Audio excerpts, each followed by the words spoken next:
are talking about events and remind you that events are attended by human beings. You start to get fatigued, you start to zone out, your eyes go a little blurry. My God, please stop passing out your business card to everyone. Bro, no. I'm talking about that person with the stack that's just going to every human and dropping off a card. Should we do a Not Nice Clever event sometime?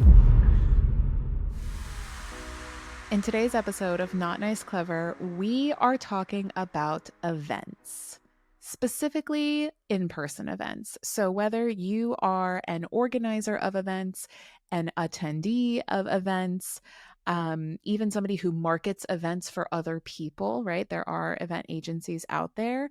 This is for you because we want to level set and remind you that events are attended by human beings that have physical needs, and that in order to put on the most incredible event possible, you need to remember that it's being attended by humans. So Candace has some spicy takes, some lovely takes that we want to share. Let's talk a little bit about events and how they're organized. Yeah. Okay. So as someone who hosted, I used to host events with my organization. I used to lead them for teachers. So about 200 teachers would attend the events. And there were consistent conversations around making every event better. And one of the things that we would do is definitely give out a survey at the end of the event. And we would also send a survey prior to the event. Oh, pre-survey. Yes, a pre-survey. Okay. And what are you hoping to get from this event? What topics are you most interested in? What are you currently struggling with in your classroom at the time, but in your business maybe, perhaps? And so something like that, sending out those things that way, it's just like brand building. We're using the words of the people, the attendees. Mirroring. We're mirroring. And then when we're on stage, we're like, this is because 87 people said that this was one of the biggest struggles in their business, or 117 of you voted as this one as the top topic, and we took that seriously. And now people in the audience feel seen, heard, and valued because they know that the reason you've created this whole experience is with them in mind, with their specific needs and goals and wants. That makes people feel seen. What that means is you're set up for success in that event because they feel like you are providing a curated experience to meet them exactly where they are. And even if you met them 80% of the way, they are still so happy because that's more than any event that they've ever attended, because no one's asking them what they want or need or who they want to see. So that's something that I think was really important. And then the survey at the end, and then being transparent with the survey at the end. So sending out a recap of the survey. Hey, this is what people liked. This is what they didn't like. This is how we're moving forward. So that at this next event that you're coming to, we're taking these things into consideration. Thank you so much for your feedback. We're always learning and growing, and we want to provide you an amazing experience. And then people just feel like you're on their side. You're listening. You're not just listening for show, you're listening for real. And you're not just telling them too that we're here for you. This community is yours. You're a part of it. You are showing them. Yes. Peek behind the curtain. This is what you and a lot of other attendees were saying. We hear you. We're not ashamed of it. We appreciate that you shared this so that we can make it all that better for the next time, because it's not about the egos of the organizers or the guesswork of what they think people want. It's actually what people are asking for. And then maybe a little bit of vegetables of what they need too. Yeah, of course. You always sneak in the vegetables. But then it was things like just human needs, right? Okay, can a person sit in a seat for 2 hours at a time? Does that make sense? Should we ask that of someone? Probably not. When are the bathroom breaks? Is the lunch break long enough? Do they have to walk to lunch? Do they have to buy lunch on their own? Is that going to take more time than if they were sitting down in a hall eating lunch together? Just thinking through the day to make sure that it is aligned, because a lot of times as an event host, you feel pressured to provide value, and you think that more programming equals more value. But the reality of it is listening to your audience, listening to the people there, making them feel seen, heard, and valued equals more value for them. And allowing them to make new connections and forge new relationships, strengthen the relationships. Because, right, isn't that a human thing where, Candace, whoever introduced the two of us, oh, actually, it was Ryan Serhant. I will always hold Ryan in high regard for founding a company that allowed you and I to meet, Yeah. right? And all he had Yes. to do was create the opportunity for us to meet. Yes. That's a form of value that I think is so lost sometimes on organizers. I totally agree. And the next thing is I studied adult facilitation for a period of time because adults learn differently than students. And I was transitioning from teaching kids to teaching adults. Yeah. And when I was studying adult facilitation, one of the biggest components is that people need choice. They need autonomy. So, in your day, if you're providing an event in your day, there needs to be some component that they've chosen. Now, we've already kind of addressed that with the survey because maybe we have themes and topics. So, they do have some input there. It felt like they co-created some of that. Yeah. Yes. But how do you get even more specific? Well, getting even more specific can look like providing 3 breakout workshops, and the people get to choose the one that aligns most with where they're at their business. So there's Mhm. one about business budgeting, there's one about AI in your business, and then there's one about social media marketing. You go to the one that you are struggling with the most right now. Mhm. And if you're still interested in those others, don't worry, we're going to send you the notes from that. We'll send you the recording of the session so you can catch it the next week. We will send you the speaker's name so you can follow them on Instagram and see what type of content that they provide. Bless you.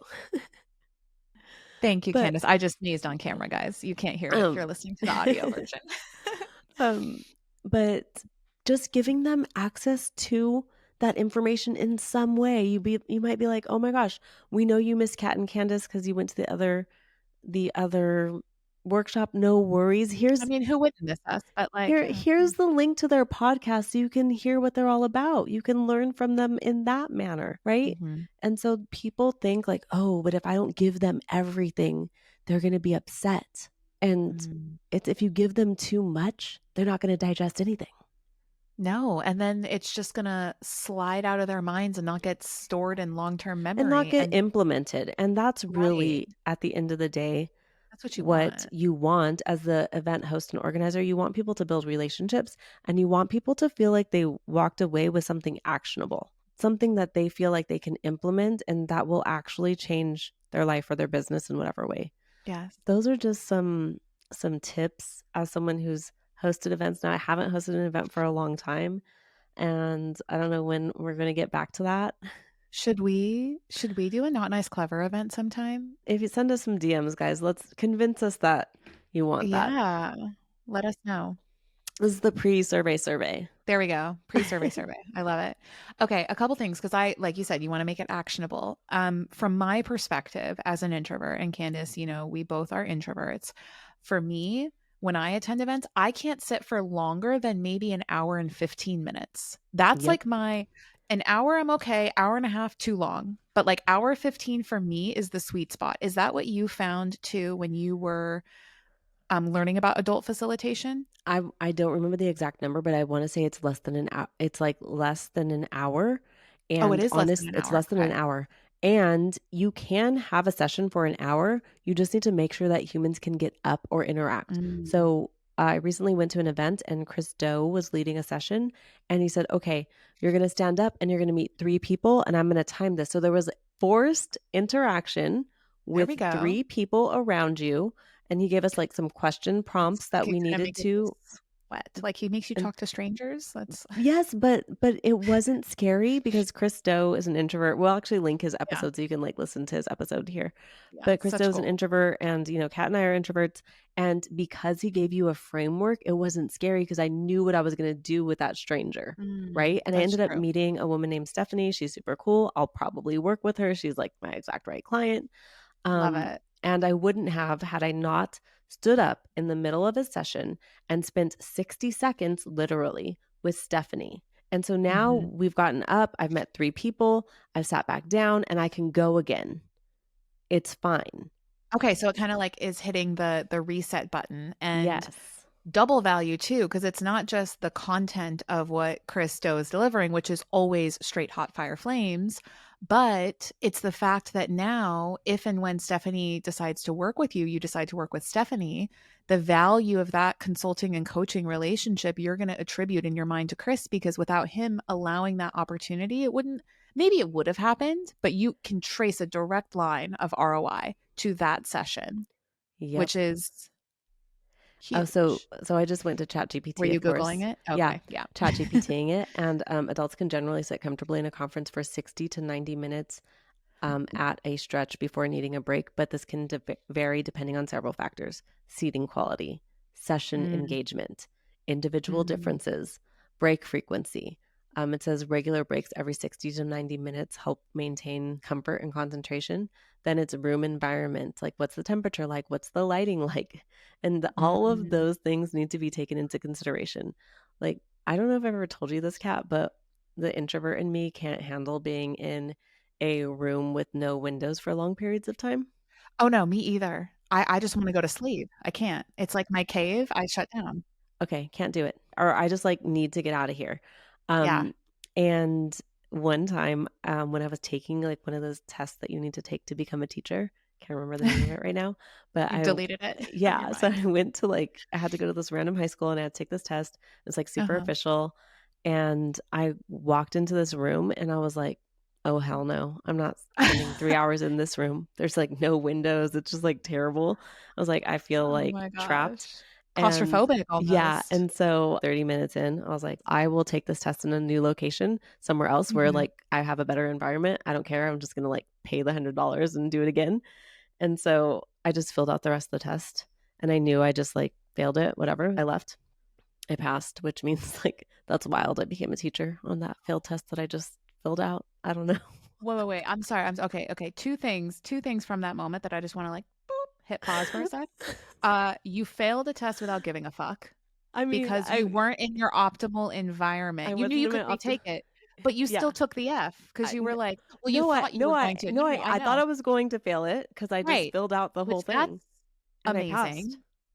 But then the second part of it, first you failed without giving a fuck. You thought you were gonna fail without giving a Yeah, fuck, and then the second part, you passed anyway. I passed anyway. It's crazy.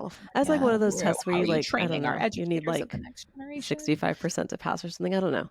It was a I long guess. time ago, so Okay, things might have but changed. yes, windows. I mean, I don't know if that's the introvert in us or just the Californian girl in us, like, Maybe yes, I do, I need some sunshine, I can't take gray skies, none of I that. I can't take mm-mm, dark. Okay, nope. but look, so I ChatGPT'd this, and then it Okay, says tips for conference organizers as okay, a separate section.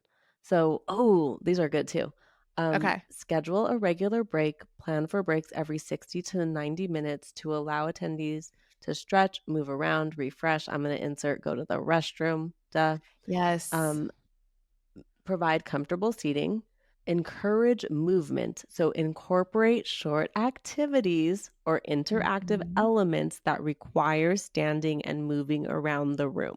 That's key, please. That's why I love to host workshops, Kat, because I Yeah, want people to interact with one another, try something, feel like something's hard, have their friends say, no, you've got this, try again. Like, that's how people learn and not just by sitting and getting. yeah. The other one is optimize the environment, so lighting, ventilation, temperature, Mhm. and then provide water and healthy snacks to keep energy levels up, which also snacks, vital. We need the snacks, Yeah. absolutely. Proper bio breaks, right? Bathroom breaks, Yes. lunch breaks, please, at least an hour. Oh my Like gosh. that time when Please. like when our bodies naturally crash in the afternoon, which is usually when I like fit in a little siesta, um like make it an hour 15. Like I think an hour 15 is good because you got to account for travel time, order time, chit chat, catch up. Oh my gosh, how have you been, Candace? Time. Yeah. And then to actually like eat too. And there's some other factors like does this group of people regularly spend time together? So if they already work in an office together and they're just at a conference together, maybe the lunch doesn't need to be an hour and a half Yeah. because they see each other regularly. But if people are flying in from all over the country or perhaps all over the world, they only have seen Mhm. each other on Zoom or Instagram, like they're excited to see each other. So they need a longer lunch. You just have to pay attention to who's being invited and how they're Mhm. connected because that will help you to inform the length as well. Yeah. Then there's tips for attendees here. Okay, share those because I know we've Okay. talked a lot about the organizer Yeah. POV, but Yes. attendee POV. Attendees, like, don't be afraid to do you. So you got to go to the bathroom, go to the bathroom. Yeah. Stand up in the back of the room. That's okay. You need to take some steps. No big deal. Like, you still have autonomy. You don't have to feel like a prisoner or hostage in your seat. You're Like, paying to be you're there. paying to be there. Make It this is experience your yours. time, Yes. your investment. Yeah. Yeah. You don't have to disturb people, but you Yeah, can don't be a take care dick, of yourself. but yes. Yep. Drink water throughout the day. Make sure you're hydrated and alert. It says adjust your seating position, which I also think is really Mm, important. If you don't have to sit in the same seat all day long, like if the morning session you're in the front, great. In the evening session, afternoon session you're somewhere else. Like just being in a different part of the room can change up your experience for you, and maybe even you can yeah. meet different people because you're sitting in a different area. And then it says take notes, ask questions, and participate to stay mentally engaged and reduce your own discomfort. I think all of these are great. I think another hack that I came up with, which I think I learned it from watching a TV episode. So again, TV and Netflix has ROI. It was when I was like pulling all-nighters when I was in nursing school. And you start to get fatigued, you start to like zone out, your eyes go a little blurry, and you're just like, oh my gosh, like I want to focus, right? I think we've all had those moments when we're sitting through a lecture or on Zoom or at an event, excusing yourself from the space, going maybe up to your hotel room or even into the bathroom or like a little side hallway area and doing 30 body weight squats will immediately Swat it out. it squatted out. Well, I mean, not not Uh, not in just that way, get but just get your blood flowing. get your blood flowing because body weight squats are the easiest like low lift workout that literally circulates your blood throughout your entire body. Yep. So just do 30 of those, come back, sit in a different spot, and honestly, posture too. Yeah. I feel like holding better posture helps me, not get like those cricks in my neck or my lower back, or because, you turn 33 and apparently like shit just starts falling apart. I don't know. You Oh, didn't yeah. tell me about this, Candace. I'm sorry. I don't wanna tell you because I don't Tell wanna me. scare you. Just keep going. You got Okay. this. Don't scare me. Just give me support as I age along the way. Yes. Um, but yeah, body weight squats. I love that. Also, don't feel bad if you're the only one getting up. I think this is sometimes what keeps me from Yeah. getting up, where I'm just like, I'm like, nobody else is doing it. I'm going to Yep. be a jackass if I'm that one person leaving. Yeah. Do you? It's not being rude because you're standing. Like, there's nothing rude about that.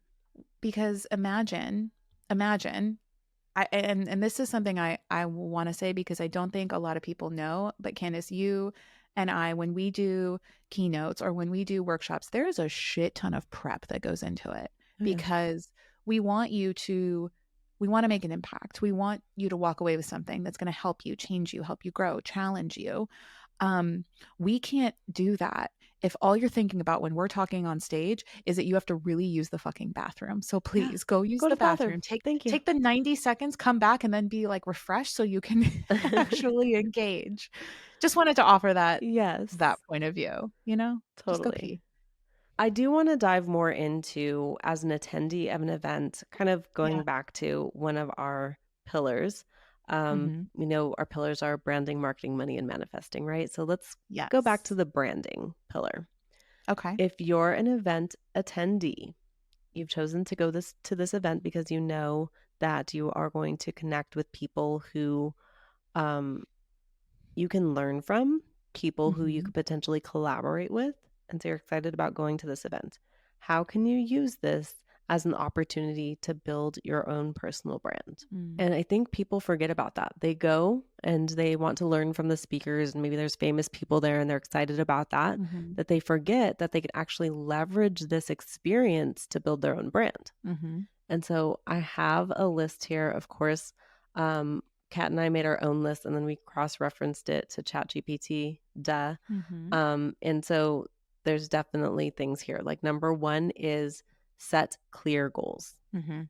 Is there something specific that you want to learn or take away from this event? Is it something that you think you're going to learn from a specific speaker? Great. Note that. Is it that you just want to connect with people you can possibly collaborate with in the future? Great. Note that.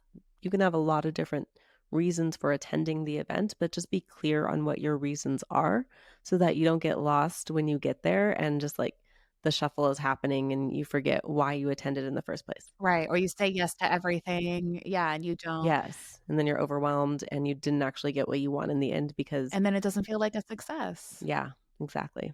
The next one is do your homework. So figure out who's going to be there. If there's someone you're particularly excited about seeing, I know this is a scary one, but you can shoot them a DM. Hey, Gary V, I'm so excited to see you at Forward on Friday. Can't wait to be there. Yeah. That's fine. You can shoot anyone a DM. Yes, and by the way, how many times has Gary said, and Ryan has even confirmed this, we can confirm this, like, Ryan Serhant, Gary V, so they between the two of them, they have, like, 12 million followers on Instagram. They still answer their own DMs. Yep. They don't outsource that, and one day we will have Gary V on this podcast because we will have started a DM relationship building conversation on Instagram. We can't tell you how many of our guests have come from relentlessly DMing them. Okay. Unapologetically. Another tip I want to add on to that one that I actually employed after this most recent conference that I spoke at, but honestly also just attended and soaked up and learned a lot too, is to find the speakers on LinkedIn and connect with them there and send them a Yes. message letting them know, hey, I'm so excited that you're going to be speaking at this conference. I'm going to be there. It's my first time attending. I really admire your work in XYZ and I look forward to learning more from you. If they're normal, non sociopathic human beings, a message like that goes a long way. I had somebody reach out from Housing Wire ahead of the event that I was speaking at, be like, hey, Kat, excited to meet you and learn from you at the event. I saw that you're on the speakers list. And I was like, here's a new strategy, right? And it's easy. And then at the end of the event, say, oh my gosh, Gary, this was so great. Those 3 tips you gave me about this, implementing those tomorrow. Mm-hmm. And then, As a speaker, there's no better way you can thank me than oh, saying you're going to use something impacted you, it made a difference in yes, your life and your business. You send me that thank you note, I'm like, okay, I'm ready for the next 6 months. I'm good. I'm like, yeah, I'm just so excited. crying. Seriously. No Yeah. matter what level the speaker at, they want to hear those affirmations.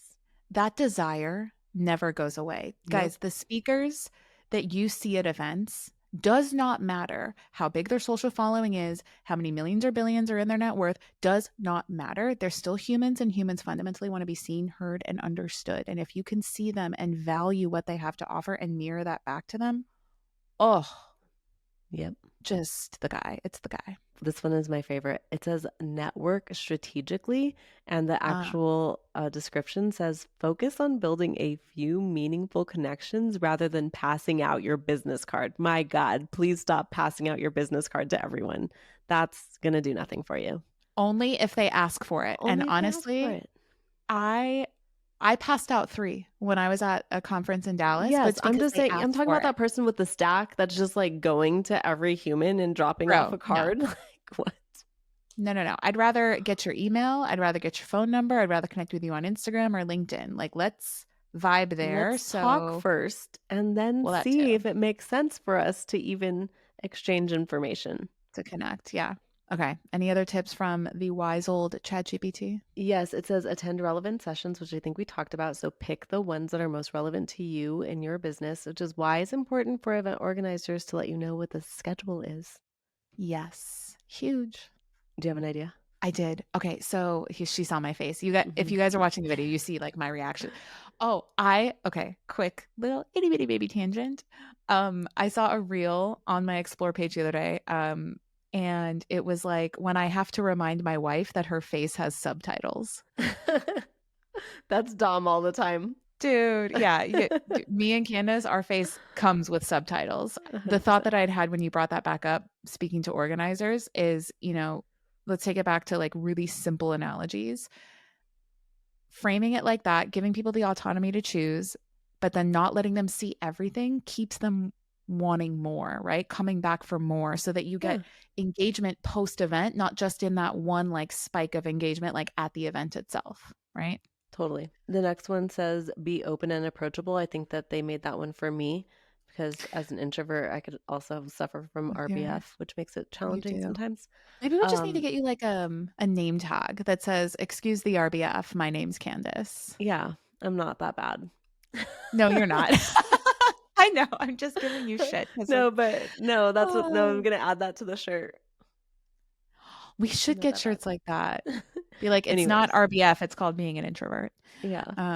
Um And then it says leverage workshops and breakout sessions. Like the Mhm, smaller interactive sessions are great for going deeper and building opportunities with the humans in that room, not mhm. just the speaker or the leader. Yeah. And then it says follow up, send personalized follow up emails, send personalized follow up DMs, like tell the people what you got. And that's just so important. All of these things are contributing to you building your brand because if someone feels like you have seen them, you appreciate their work, they're going to remember you. Mhm, And the next time your industry thing comes up in their world, mhm, they might say your name because you've thanked them publicly and privately and you've shared what you've learned from them. They're going to remember you. mhm. And that is so, so key. And then lastly, it's to stay in touch, which I think we often forget to do. Yeah. Put a reminder in your calendar. Be like, oh, don't forget to reach out to so and so on this date. Put it in your CRM. Follow Mhm. up with people. You'd be surprised how many people want to follow up with you but aren't doing it. And if you follow up with them, They're just like, "Oh, thank goodness." Like, yeah, "Thank you." Yeah. yeah. So one tip that I employed, I think for the first time, which I was pretty proud of myself, and I don't think I've told you this yet. So it was when I was at that conference in Dallas for 1000 Watt. It was a completely new community for me to be a part of. Like I had not attended one of their events before. I had only just recently kind of been introduced to them as an agency. And I was speaking there. And so I knew that because I was speaking there, I was going to be incognito the first day because nobody knew who I was. And our dear friend and client, Richard McDonough, was there. And he's like, let's hang out before everybody knows who you are. And I'm like, okay, Richard. So we did that the first day. And then after I spoke, the second day and into the third, so many people were coming up to me, which was great, but I was not going to remember them. So Candace would be so proud. In between people coming up to me or me approaching certain people to like have conversations, I kept a note on my phone where I jotted down their first name, couple notes about them, any potential follow up. If they said that they needed help with something, like I could give them a resource or refer a podcast or this or that. By the end of the event, y'all, I had 32 notes I with love it. enough context to be able to like easily send a follow up message. And it took me like, I type really fast, like 12 seconds, 15 seconds in between these moments to jot down that instead of just thinking I or praying I was going to remember all of it, by Yep. which I was not. When I went back to review those notes, I was like, oh my gosh, that's right. Mark from Vale did do that and saw this and da da da da da. So, And you would have never remembered. bro, no, I Yeah, would not because it's have. just Like, so much input. it's so much input. So use that tip. Take like do the it's like a follow-up note, you know, and you don't need like a Russian novel's worth of information about them, but just enough to give context to the Yep. follow-up. So we've hoped you've enjoyed this episode of Not Nice Clever, where we broke down events as organizers and attendees. And let us know if you're interested in Not Nice Clever events in the near future. Drop us a DM.